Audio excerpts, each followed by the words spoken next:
Hi, came across 3 of these TASCAM CD-A750s, and I don't know, they caught my eye because I would like to go ahead and try to record some cassette tapes. So coming out of my DAW, I think I can plug into here and, get a master cassette tape going. But anyway, got all these going, and the one problem I had to get started was the CD tray. So I was testing, of course, the whole units, but the CD tray was not opening up. And I got these guys to work, and I just quickly wanted to show you how I got the trays to open up. So that's what this video is about to get started.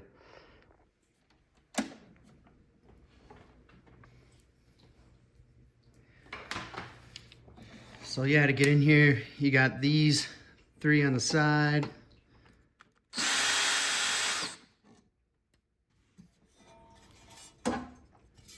So you'll take the sides off, and then you have 3 screws in the back, which in turn will allow you to take the top off.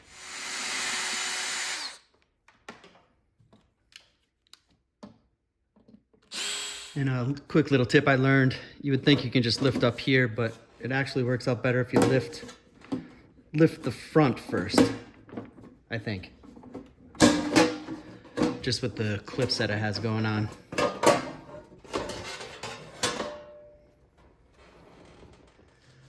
So once I'm inside, we got 4 screws that are down deep that you would see if you were doing this yourself to take out the whole tray or to loosen the tray.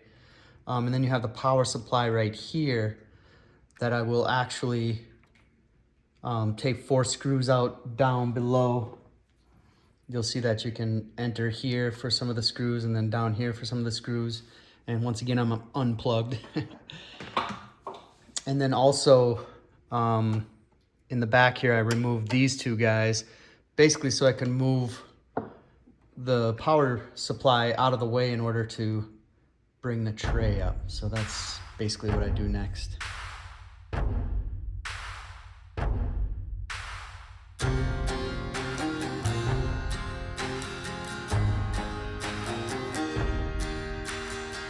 So I got it plugged in, and I thought I'd show you what happens when I do try to hit open.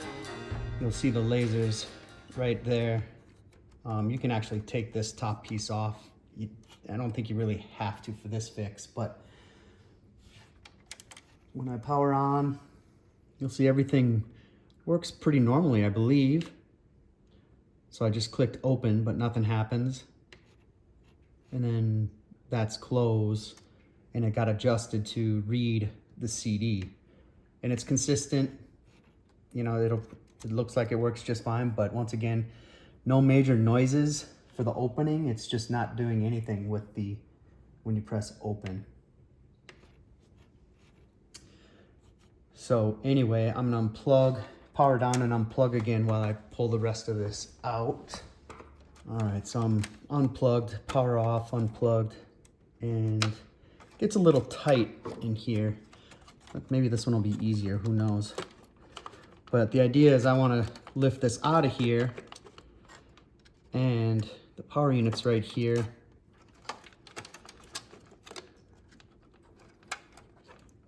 And one of the big challenges are these plugs. These connectors are connected, but last time I pulled these, let's see if I have to do that this time or not. And it's also, the door is still caught in there, so I'm looking to slide it out.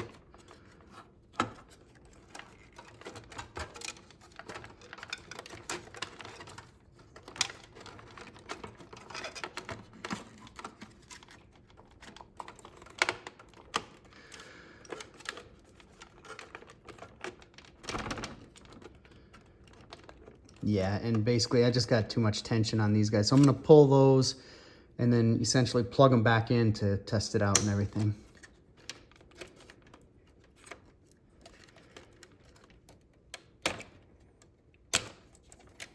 Kind of pinch on the sides.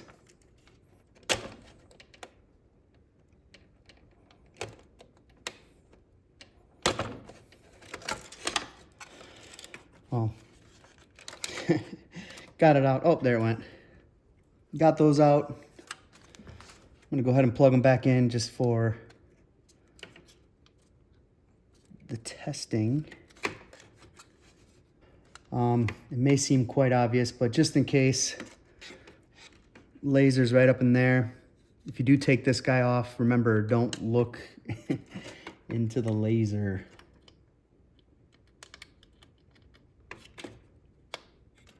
All right, so got that put together. Checking the power unit. Don't want any parts touching before I turn everything back on.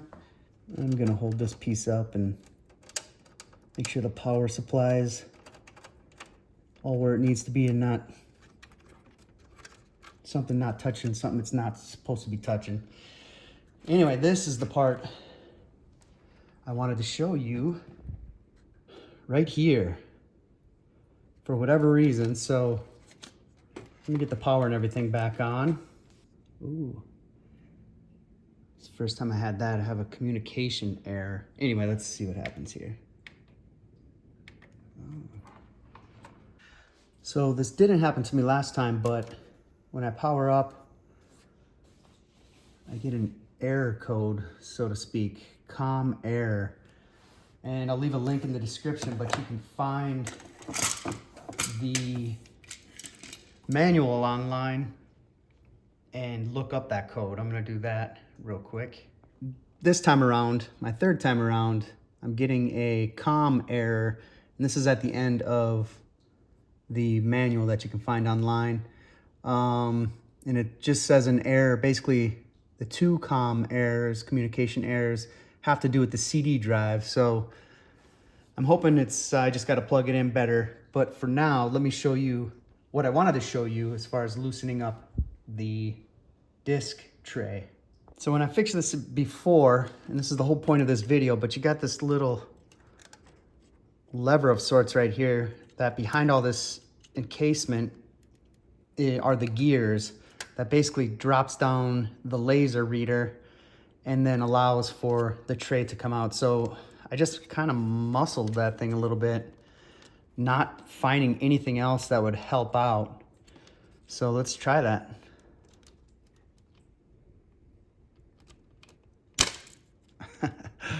Does not sound good, but that little bit right there, I don't know if there was a release somewhere or what, but that loosened it up. And let's see if this works. Oh, that's right, it's not communicating. So let's unplug and plug in again and see what we can figure out. Well, I'm still getting that error, but let's see. Well, you can manually get this thing going now.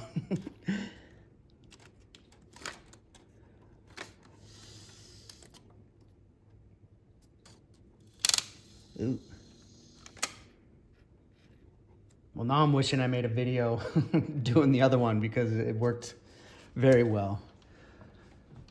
I'm gonna tinker around a little bit off camera and see if I can't figure this out.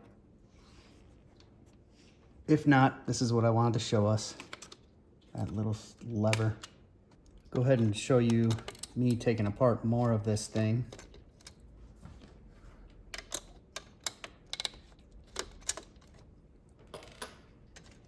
So yeah, those two screws, and then that just pops off. It's basically like a magnet. So I still have the error, but just pop in a CD. It's kind of cool that you can just put that in.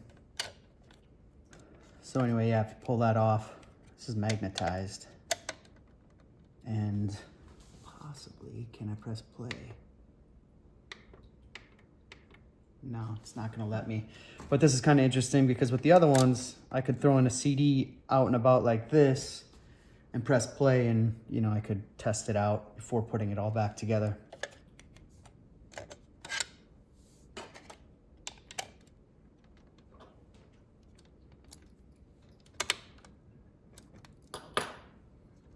So I think I found our problem. Basically, when I was pulling this up, got a little heavy-handed, pulled on these cables down here. And if you follow them back to that circuit board right there, I believe it's partially off. Yeah, it's way down there. Yeah, so I think this guy, that was it, hopefully. Yeah, that was it. Now it just says no disc, which is much better. And trying not to be so heavy-handed again. Whoa, it's already doing stuff on its own. Hang on, let me get this camera out of my hand. All right, so I think we're back in business. Here's the tray. Nice. Close. Don't like that click very much. It seemed like a heavier click than normal. Whoops. Opens. Closes. Oh, something a little wonky. Check that out real quick. Anyway, let's see if I can get the tray back in place. Actually, let me power down, of course, first. Let's take these off again, just so I don't pull it out like I did last time on the other end.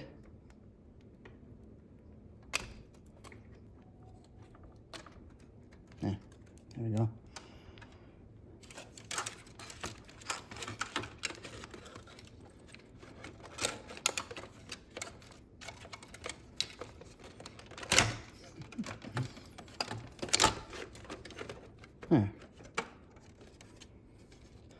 So yeah, now that I got that front end in partially, lift up the tail end again and hopefully get all these plugged back in properly. There we go, kind of tilt that maybe.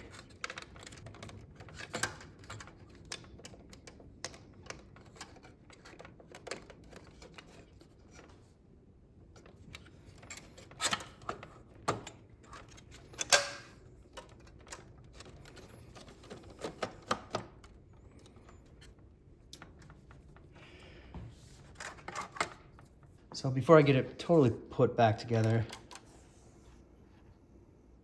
let's test it out. So powering up, no disc, yes.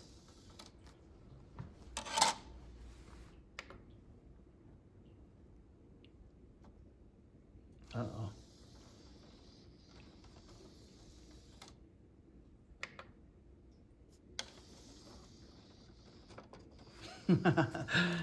Oh no, this one's still wonky.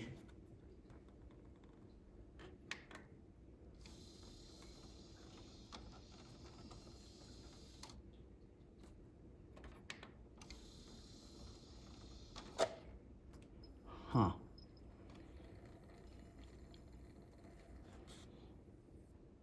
Well, it did eventually go in.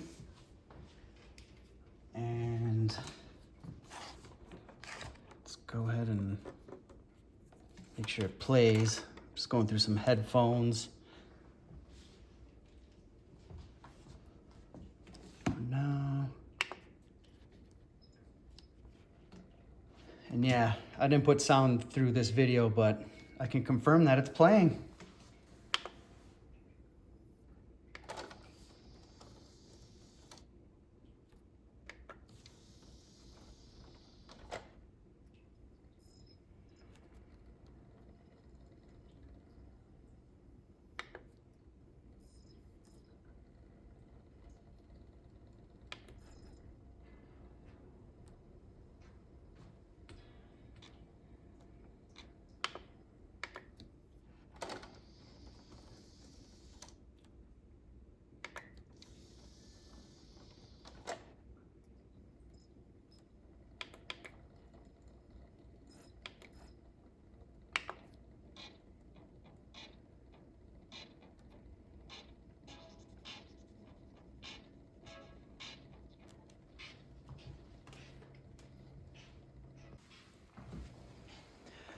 Cool, so it seems to be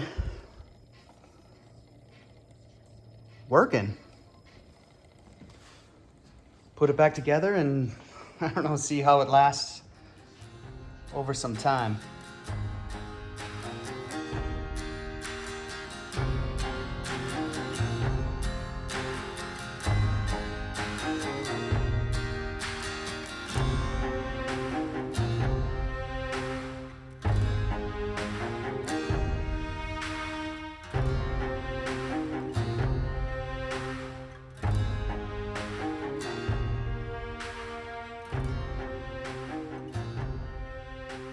So it's all put back together.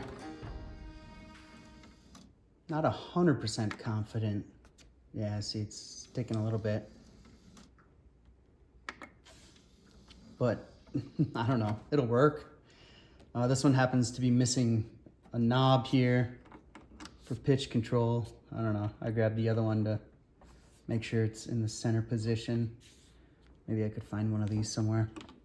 Anyway, appreciate you watching. Just wanted to show you the inside of one of these if you happen to come across one. I think another common one is a CD-A750 maybe.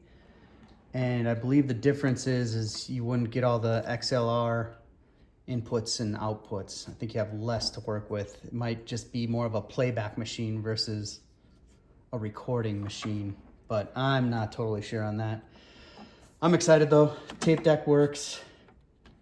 Cleaned it up a little bit. Getting great sound, at least out of the headphone jack.